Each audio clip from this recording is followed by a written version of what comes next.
Graça e paz, irmãos. Amém. Louvado seja o nome de Jesus.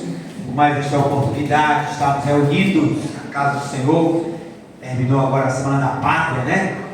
Lembro-me que há muito tempo atrás cantávamos, pelo menos lá na minha fortaleza, cantava muito. Minha pátria para Cristo é a minha petição. Ou ficar a pátria salva, ou morrer pelo Brasil. Salve Deus a minha pátria é um varonil. Salve Deus a minha terra, esta terra do Brasil. Amém. Nós tivemos um desfile, né? Do desfile militar, muito bonito aqui em Belém, ali na Presidente Vargas. Amados, vamos abrir a palavra do Senhor, vamos meditar na Santa Palavra de Deus, o Salmo de número 91. É o texto que nós estamos refletindo, e hoje vamos terminar uma série de mensagens em cima do Salmo 91. Salmo 91, vamos ler a partir do versículo 14 até o versículo 16, a parte final que estaremos concluindo hoje essa série. Salmo 91, versículo 14. Todos encontraram, vamos dizer amém. Amém. Porque a mim se apegou com amor, eu o livrarei, pô-lo-ei a salvo, porque conhece o meu nome. Ele me invocará, e eu lhe responderei.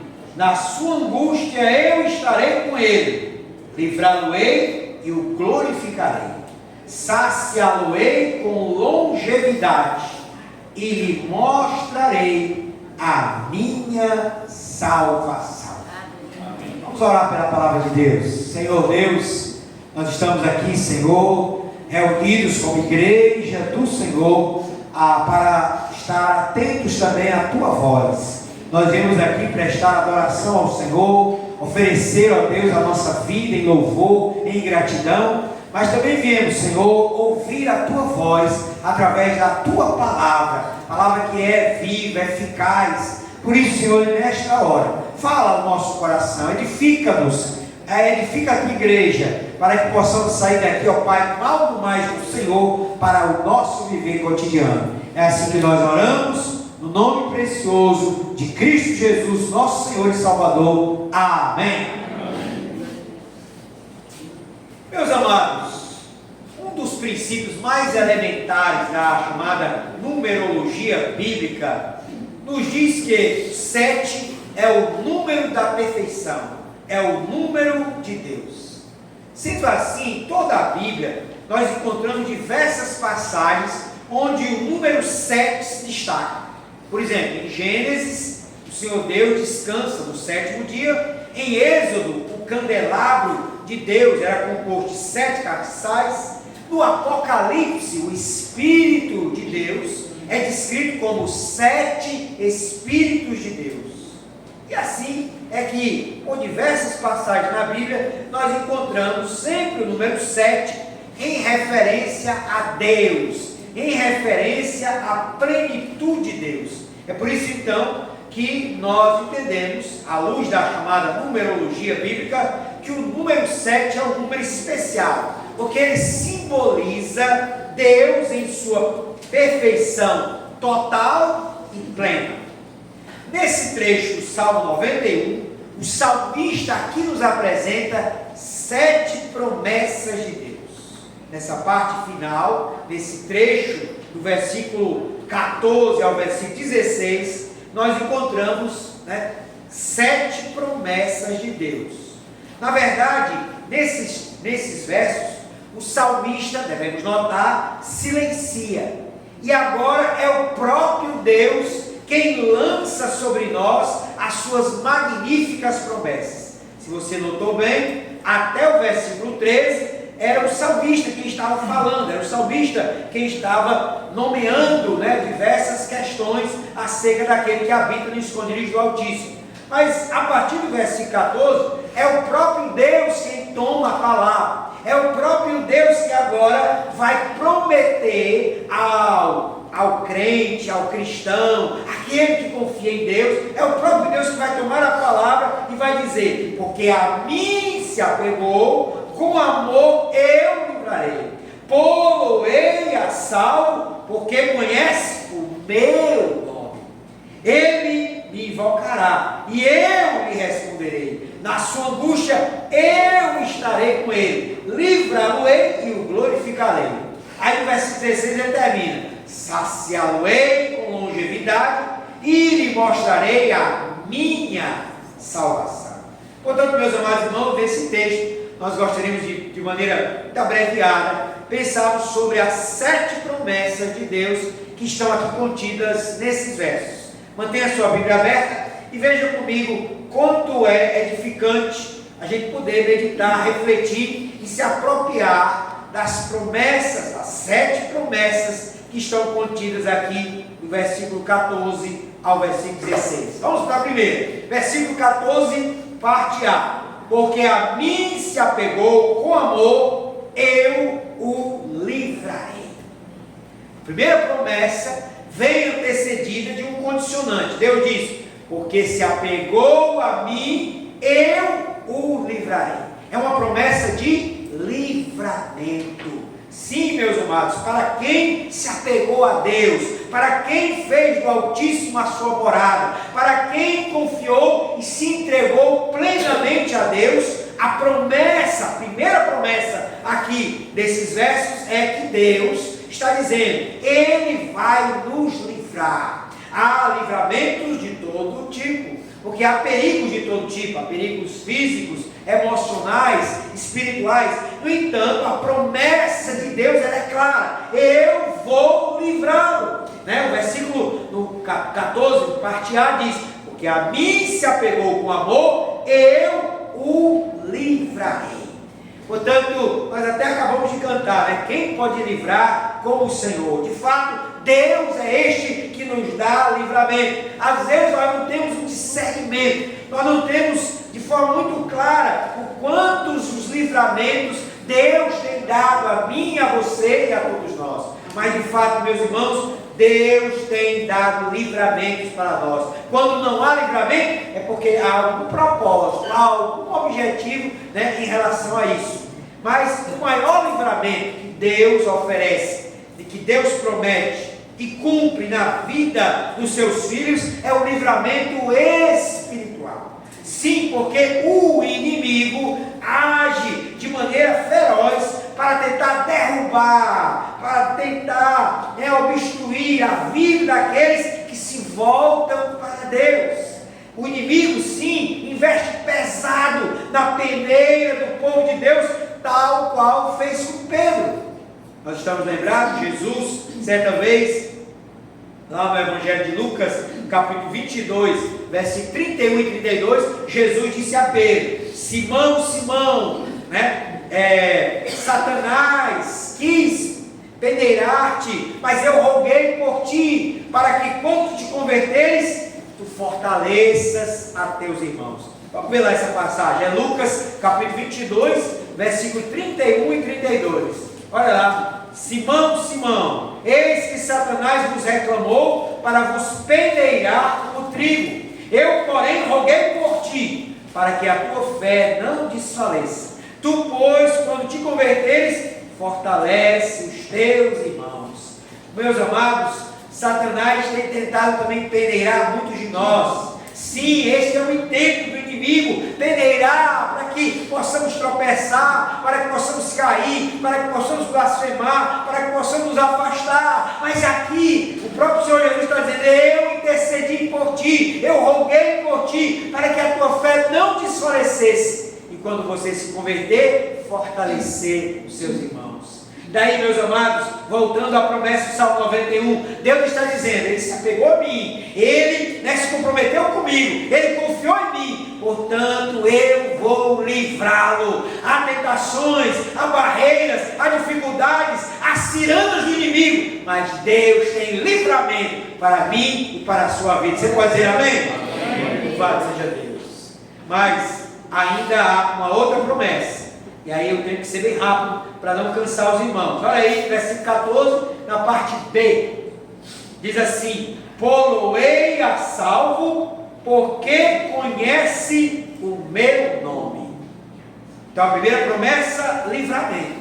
A segunda promessa é a ideia de um retiro, é a ideia de um refúgio. Pô-lo-ei a salvo, porque conhece o meu nome. A ideia aqui é que quem conhece o nome de Deus, e por conseguinte tem intimidade com esse Deus, porque quando se conhece o nome, a ideia, no Antigo Testamento era muito assim, a ideia de quem conhece o nome é alguém que se relaciona, que tem intimidade. Daí é que Deus está dizendo: este que conhece o meu nome, porque ele conhece o meu nome, eu vou não só livrá-lo, mas eu vou colocá-lo a salvo, eu vou colocá-lo num lugar de refúgio. Inclusive a palavra no original em hebraico fala dessa espécie de refúgio, de retiro.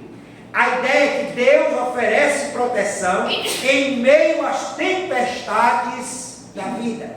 Todos nós experimentamos tempestades no grande mar da vida. E a tradução da Bíblia Viva, nesse versículo, diz assim: ele me conhece pessoalmente, por isso eu colocarei num lugar alto e seguro. O que é isso, meus amados irmãos? Senão de que nós muitas vezes enfrentamos lutas, enfrentamos dificuldades, enfrentamos tempestades de toda sorte em nossa vida, mas a promessa de Deus é: se nós o conhecemos em intimidade, se nós nos comprometemos com Ele, se nós entregamos a vida a Ele e a sua causa, Ele vai nos colocar no lugar seguro. Amém, amados?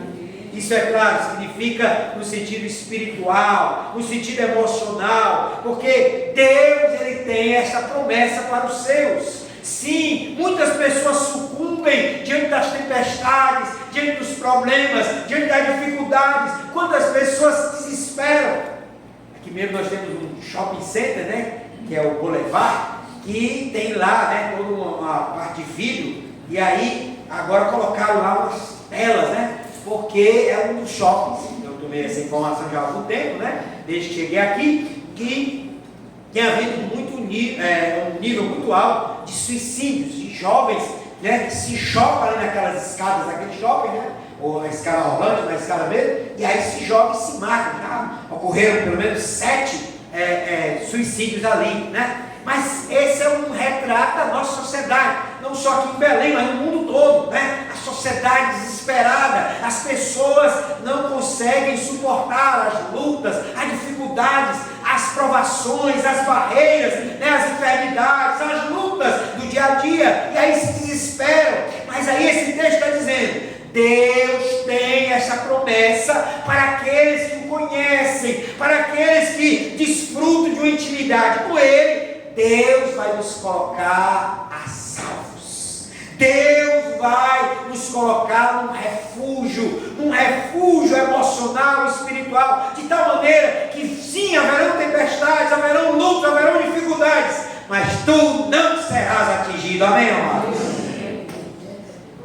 A Bíblia diz que Deus, ele nos colocou num lugar seguro, que segundo Efésios capítulo 2, versículo 6, esse lugar seguro é os lugares celestiais. Abra sua Bíblia nesse texto, Evangelho de Lucas, Efésios, livro de Efésios, capítulo 2, versículo 6.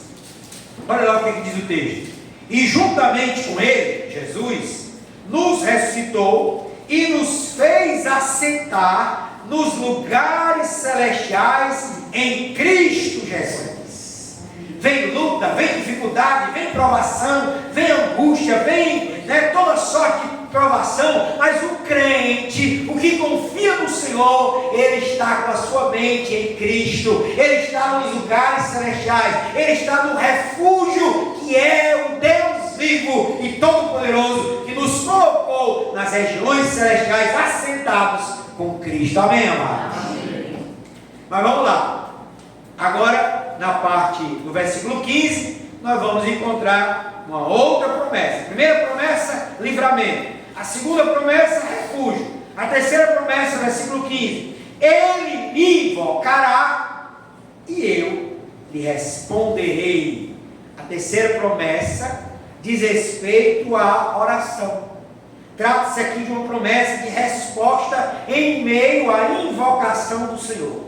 Vez por outra, nós somos atacados pelo pensamento de que o Senhor não está nos ouvindo, e de que o Senhor não realmente está atento ao nosso clamor, de que Ele não vai nos responder. E aí, muitas vezes, algumas pessoas pensam: é inútil rogar algo a Deus, é algo sem valor clamar a Deus. Mas, meus amados, até a ciência atualmente está reconhecendo o valor da oração. Há várias pesquisas científicas que estão atestando que os pacientes que oram, melhoram consideravelmente. Certa vez, uma escritora ateia, que não crê, admitiu perante o escritor Philip Yancey, e ele resiste a esse fato num dos seus livros, que ela admirava os crentes, que ela admirava os cristãos por causa da oração. Segundo ela, a oração infundia-lhes esperança. De fato, meus amados, além de melhorar e infundir esperança, a grande bênção da oração é saber da promessa do Senhor que está aqui contida nesse versículo, que Deus não somente está atento, que Deus não somente está ouvindo, mas o texto diz: Ele me invocará, Ele orará a mim e eu lhe responderei. Aleluia! Deus promete, Ele vai nos responder. Amém, amados? Que coisa preciosa! Enquanto muitas pessoas hoje em dia no mundo estão clamando a um pedaço de gesso, a um pedaço de metal, a ouro, prata, quantas pessoas estão hoje em templos budistas orando a Buda, a Confúcio, a Maomé, e nós clamamos ao Deus vivo, e a promessa desse Deus soberano, poderoso, eterno, excelso você vai me invocar e eu vou te responder. Você pode dizer glória a Deus por isso? Aleluia! Que coisa preciosa! O Rei dos Reis, o Senhor dos Senhores, o Deus Todo-Poderoso promete não somente ouvir a nossa oração, mas promete respondê-la. O profeta Isaías ainda amplia mais esta promessa no capítulo 65, versículo 24, quando ele diz assim, é o próprio Deus dizendo lá no livro de Isaías: e será que antes que clamem, eu responderei, estando eles ainda falando, eu os ouvirei.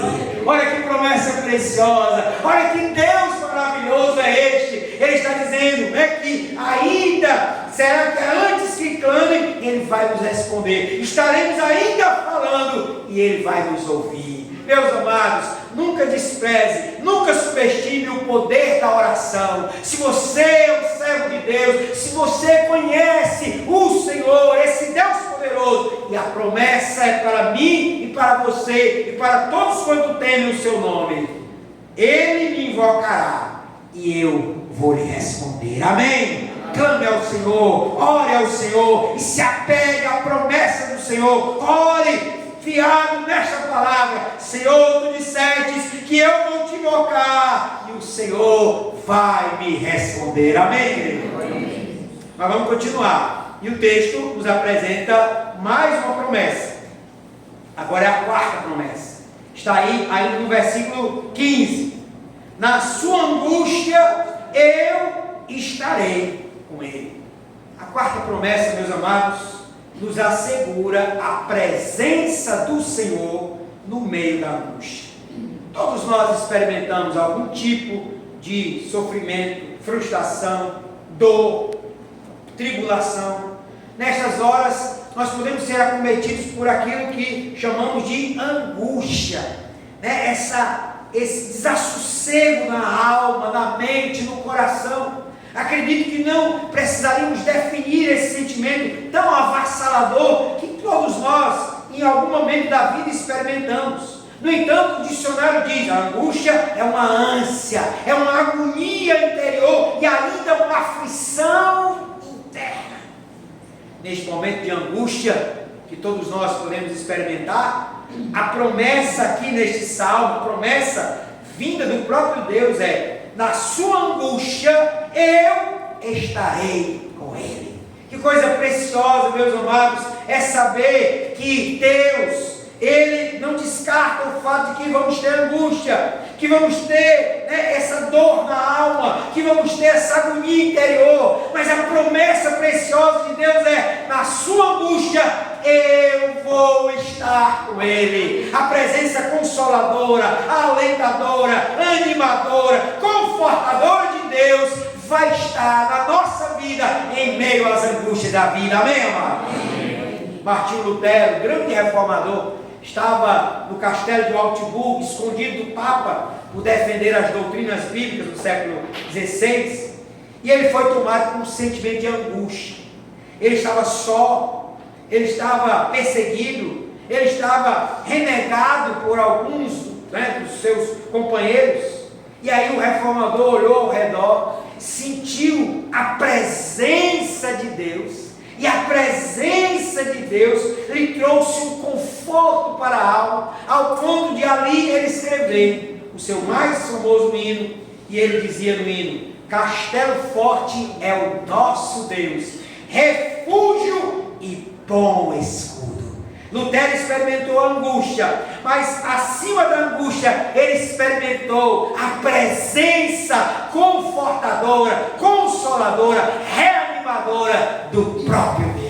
Esta é a promessa, meus amados, não só para o salmista, não só para Lutero, mas para mim e para você. Sim, porque nós vamos experimentar também momentos de angústias, momentos de dificuldades, momentos de depressão, momentos onde há uma aflição na alma, uma agonia interior, mas tenha plena certeza de que esse Deus poderoso, soberano, eterno, glorioso, promete na sua palavra: na sua angústia eu estarei com você. Amém, amados? Louvado seja o nome do Senhor. Eu li há algum tempo atrás a biografia de Richard Humbrol, que foi pastor, escreveu um livro chamado Cristo em Cadeias Comunistas. Ele era polonês, romeno, e que ficou preso durante 14 anos por causa de Cristo, na época ali na Polônia, regime comunista e tal. E ele, naquela prisão, longe da sua família, longe dos seus filhos, longe da sua esposa, ele ficava horas e horas, inclusive sobre tortura, sobre tentativa de lavagem cerebral, uma série de coisas do regime comunista ali na Polônia, na Romênia, quando ele passou. E aí ele escreveu no seu livro, e aí eu destaco essa frase dele, porque é muito significativa. Ele diz assim: os anos de prisão não me pareceram tão longos, porque descobri sozinho em minha cela que além da fé e do amor, há em Deus um deleite, um profundo e extraordinário êxtase de felicidade que flui da sua presença e que nada pode se comparar no mundo. Sim, meus irmãos, Richard Humbrol experimentou nos seus momentos de solidão, de angústia, a presença de Deus. E a presença de Deus lhe trouxe um deleite, lhe trouxe alegria, lhe trouxe ânimo, lhe trouxe esperança. Eu quero dizer para você, por mais angústia, por mais dificuldades que você possa, porventura, estar passando, sinta e desfrute da presença do Eterno, porque a presença do Eterno, segundo aqui o Salmo, ele diz: na sua angústia eu estarei com você. Amém, amado? Louvado seja o nome do Senhor. Vamos para a quinta promessa. E a quinta promessa está ainda no versículo 15, na parte B. Livra-lo-ei e o glorificarei. Como livrá-lo-ei já foi falado lá no versículo 14, destacaremos essa promessa que está aqui mais contida na expressão o glorificarei. A quinta promessa do Senhor neste salmo trata de Deus nos glorificar. É isso que ele está dizendo. E o glorificarei, que é uma expressão que dá-nos a entender a ideia da honra. A honra que Deus concede aos seus filhos, que Deus concede aos que creem. Aqui está implícito um princípio bíblico, que está também explicitado em 1 Samuel, capítulo 2, versículo 30, que diz: aos que me honram, eu honrarei.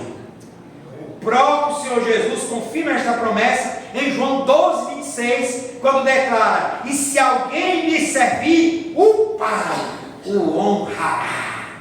Meus amados irmãos, assim é que entendemos que Deus honra os seus filhos por causa do princípio estabelecido. Esta honra de Deus pode se manifestar de diversas formas. A multiforme graça de Deus envolve a honra dos seus filhos. Deus aqui neste Salmo 91 está prometendo honrar, glorificar aquele que de fato confia nele, aquele que de fato conhece o seu nome. Infelizmente, muitas vezes quando se pensa em honra, em glória, as pessoas, e às vezes do meio cristão também, ficam impregnadas da ideia materialista, pensam só na questão material. Que Deus vai honrar fulano com algo material. Mas a Bíblia, quando fala de honra e de glória para os seus filhos, ela está falando de um privilégio especial do Senhor para as nossas vidas, que vai muito além do material.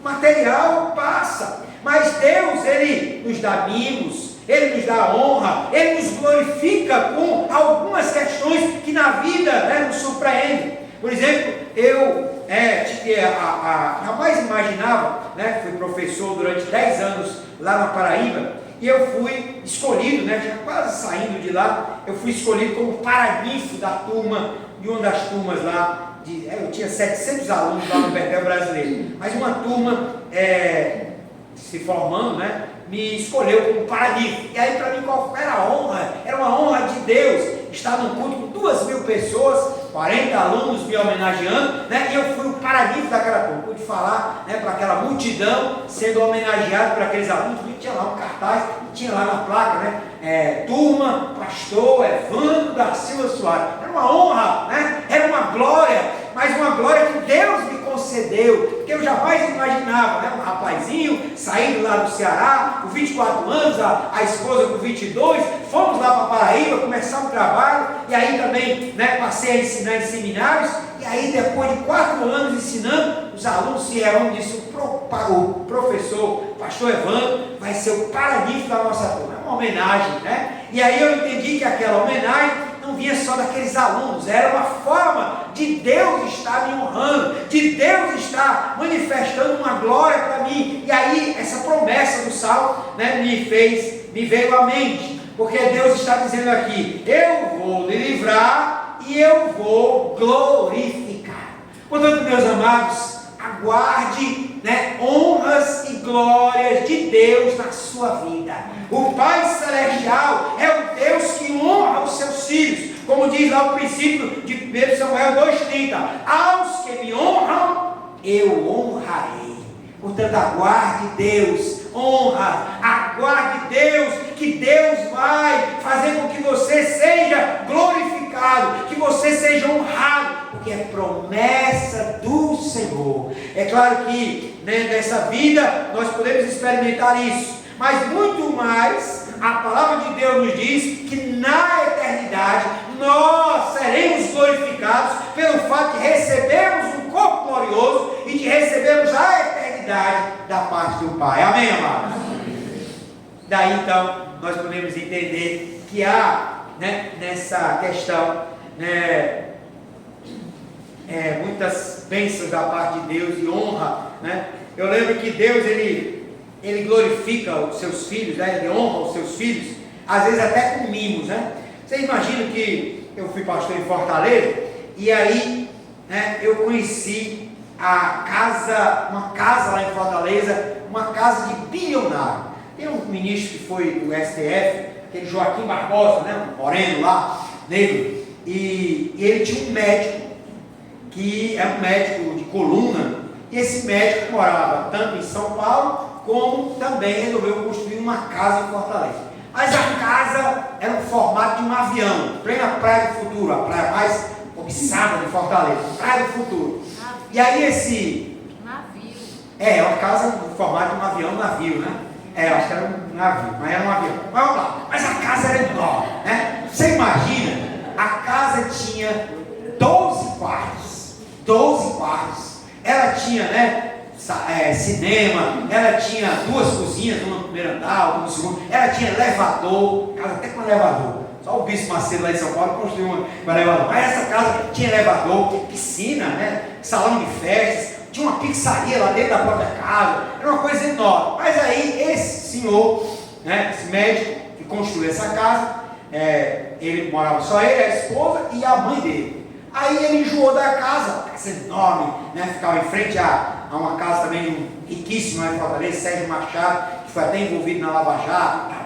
Mas aí essa casa ficava de frente para a Praia do Futuro, esse senhor enjoou da casa, olha como é que é a coisa. E ele foi-se embora para Portugal, foi morar em Portugal, deixou tanto a casa de São Paulo, como deixou a casa de Fortaleza. Só que a casa de Fortaleza ele deixou na mão, ele contratou um caseiro. E aí o caseiro era membro da minha igreja.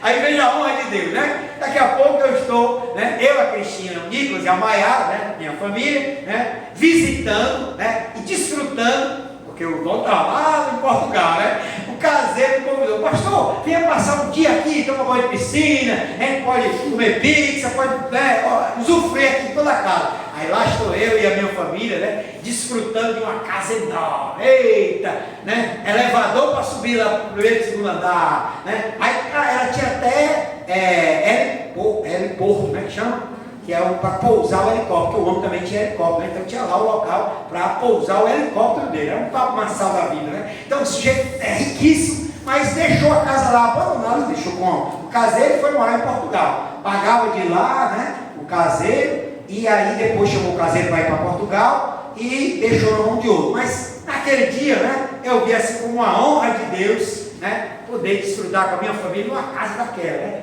Nunca eu vou ter dinheiro para construir ou para comprar uma casa, nem quero, né. Mas você imagina, né, uma casa enorme, grande, espaçosa, né, formada de um avião, que você disse que era um navio, mas vamos lá. Mas era uma casa enorme, a vista para a Praia do Futuro, a praia mais cobiçada de Fortaleza, né? Toda aquela beleza, grande, espaçosa demais. A casa, inclusive quando ele estava construindo, disse que houve até briga com os vizinhos, porque era muito barulho, né, de construção e tal. Mas uma casa enorme, eu desfrutando lá com a família, né? Eu não ia muito para a piscina não, mas os filhos na piscina, né? Depois fomos lá para a cozinha, né? Que tinha aquela mesa enorme, aquela mesa que gira, né? Aquela prato vai comendo, né? Tal, uma coisa tremenda, né? A sala de jantar, ele tinha deixado alguns móveis. E aí depois a gente foi, né, dormir, descansar depois do almoço. Aí podia escolher, né? Qual quarto você quer ir? Mas o primeiro, o segundo, o terceiro, 12 quartos aí, todos com cama, todos com guarda-roupa, né? Alguns ainda com televisão. Escolhe aí, pastor, qual quarto você quer dormir? Mas assim, era uma honra, né? Uma coisa jamais imaginada. Eu, uma pessoa, né, de origem humilde, né, pisar numa casa enorme daquela. Muito embora, faça uma ressalva, né? Olha a injustiça, né? O sujeito constrói uma casa dessa, vai-se embora para Portugal e a casa lá abandonada. Quantas pessoas, né, têm necessidade de casa? Uma casa com 12 quartos é uma injustiça muito grande no nosso país, né? Infelizmente tem dessas. Mas assim, eu considerei uma honra de Deus poder pisar num ambiente daquele, né, enorme, luxuoso, né, grandiloquente e tal, né? E poder desfrutar isso foi para mim uma honra. Porque a promessa do Senhor é: livrá-lo-ei e o glorificarei. Amém? Vamos terminar. Versículo 16. Agora nós temos a 6ª promessa. Já estamos terminando. Olha aí. Saciá-lo-ei com longevidade. A penúltima promessa tem a ver com vida longa, longevidade. Ninguém quer morrer cedo ou prematuramente. A promessa especifica que Deus nos dará longos dias e que deles estaremos saciados. É bom lembrar aqui, meus amados, que há sim servos de Deus que são levados desta terra de forma, né, prematura. Eu conheci vários jovens, pessoas, né, cheias de vida, começando o ministério, começando a vida, casou recentemente, foram levados. Mas, né, estes não experimentaram esta promessa por algum motivo que só Deus saberá nos dizer na eternidade o porquê. Não nos cabe, como a Bíblia diz, né? As coisas reveladas são nossas, as não reveladas são do Senhor. Então, há servos de Deus, homens, mulheres, que foram tirados desta terra de maneira prematura e que a gente fica sem entender. Mas, Senhor, a promessa do Salmo 91, saciá-lo-ei com longevidade, onde é que se cumpre na vida dele? Não se cumpriu. Deus tem um propósito. Deus tem alguma coisa e que a gente não entende naquele momento o porquê daquela morte, o porquê aquela pessoa foi tirada, e na eternidade Ele vai nos responder. Mas a experiência, né, de alguns de terem sido tirados prematuramente não invalida a promessa do Senhor para quem se apropria dela. Recentemente, alguns anos atrás, faleceu no Brasil o pastor Enéas Toninho, pastor batista, muito conhecido, uma figura respeitadíssima em todo o Brasil. O pastor Toninho morreu com 101 anos. 101 anos. Viveu com longevidade ao ponto de estar saciado de dias. Sua vida foi uma vida de serviço à causa do Mestre e foi coroada de êxito e longura. A irmã Helena completou 80, não foi? Estivemos celebrando, né, a vida deste servo de Deus que já chegou, né, às 8 décadas, né, que coisa preciosa também, né? E a gente louva a Deus por essa data, né, tão preciosa na vida da nossa irmã. E muitos de nós, né, devemos ter essa expectativa, porque é a promessa de Deus.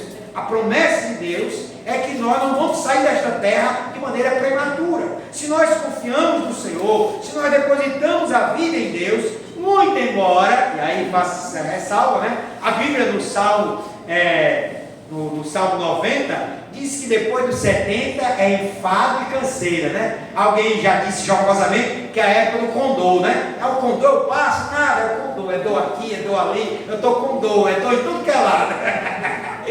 Mas, a despeito disso, né, nós entendemos que a vida com Deus é uma vida longeva, é uma vida onde há, né, a pessoa fica saciada de tantos dias, né, de maravilha, de poder conhecer, né, a sua família, os seus netos, de poder deixar um legado, uma história para os seus, porque realmente passou por esta terra, não de maneira prévia, abreviada, mas passou com longura, com longevidade. Essa é a promessa que Deus está aqui dizendo para nós através do salmista: saciá-lo-ei com longevidade. Amém, amados? E agora, eu conheci idosos, né, lá em Fortaleza. Eu tinha um grupo de idosos, 120 idosos, era o chamado grupo vitorioso. E aí, todos eles tinham muitos ensinamentos para dar, mas eu destacaria alguém que realmente marcou assim a nossa vida, que era o irmão Tibúrcio. O irmão Tibúrcio era um senhor, né, que ele vinha para o grupo vitorioso e ele trazia tipo um cavaquinho. E aí o grupo vitorioso não tinha músicos, e aí ele tocava o cavaquinho, às vezes desafinadozinho, mas estava lá tocando, né? E aí ele tinha um mote, toda vez que a gente se encontrava, né? Ele ficou conhecido assim no bairro todo, né? E na igreja, todo mundo conhecia ele como, não como Tibúrcio, que era o nome dele, mas conhecia ele como 100% Jesus. Porque dizia: irmão Tibúrcio, como é que está? 100% Jesus, 100%. Era irmão 100%. Todo mundo chamava ele de 100%. Viveu até os 92 anos, já faleceu. Mas viveu com 100% Jesus. Viveu com aquela alegria, com aquele gozo, com essa longevidade que a promessa da palavra de Deus dá a todos que nele confiam. Amém, amado? Amém. Mas vamos lá. E aí a última promessa está no versículo 16, na parte D. Saciá-lo-ei com longevidade e lhe mostrarei a minha salvação. As 7 promessas de Deus neste salmo terminam com a salvação. É inegável que aqui o salmista enfatiza uma perspectiva de eternidade. A salvação aqui não pode ser entendida apenas como um livramento de um perigo ocasional, mas a salvação eterna. Neste ponto, a Bíblia então está descrevendo Deus tomando a iniciativa de nos salvar. Daí que podemos entender claramente a salvação como uma dádiva de Deus. Por isso, o Salmo aqui combina com toda a Bíblia, não contradiz a Bíblia, porque é o próprio Deus que está dizendo: eu vou lhe mostrar minha salvação. Não é o salmista, não é o homem, não é a humanidade dizendo: eu vou alcançar a minha salvação por mim mesmo. Não, é o próprio Deus que está dizendo: eu vou lhe mostrar a minha salvação. Salvação não é algo que conquistamos por mérito pessoal ou esforço próprio. Deus disse: eu vou lhe mostrar a minha salvação. Aquele que faz de Deus a sua morada e se escondeu no esconderijo do Altíssimo, experimenta a salvação eterna do Senhor. Salvação que já se mostra no presente, através de uma vida nova, através de alegria, paz, gozo. Ser salvo é um privilégio para aquele que realmente confia em Deus, que depositou a sua vida e a sua fé em Cristo Jesus e se tornou seu verdadeiro discípulo. Ele nos mostrou a salvação através da cruz do Calvário. E agora resta-nos apenas crer. Através da fé em Jesus, nós podemos tomar posse da salvação prometida pelo Senhor. Por isso o salmista termina, o próprio Deus termina dizendo: eu vou lhe mostrar a minha salvação. A última promessa é promessa de salvação eterna. É promessa de que aquele que de fato crê, confia e deposita a sua vida em Deus e em Jesus, é alguém salvo. É alguém que vai experimentar a salvação, que não é minha nem sua, mas que vem de Deus. Por isso o próprio Deus diz: eu vou lhe mostrar a minha salvação. Portanto, meus amados irmãos, aqui temos neste livro e nesse trecho do Salmo 91, 7 promessas, 7 preciosas promessas: livramento, lugar seguro, resposta de oração, presença consoladora, honra ou glória, longevidade e salvação eterna. Eis aqui 7 promessas de Deus para todos aqueles que querem viver a realidade de fé e de confiança do Salmo 91. Alguém pode dizer: isso é quimera, isso não se aplica a nós, isso é ilusão, isso está lá no Antigo Testamento e ficou para ele. Não, 1000 vezes não. As promessas do Salmo 91 são para nós hoje, aqui e agora. Basta para isso que nos apeguemos ao Senhor, que confiemos com todo o nosso ser nele, em o nome de Jesus. Amém? Amém. Baixe sua cabeça, vamos orar.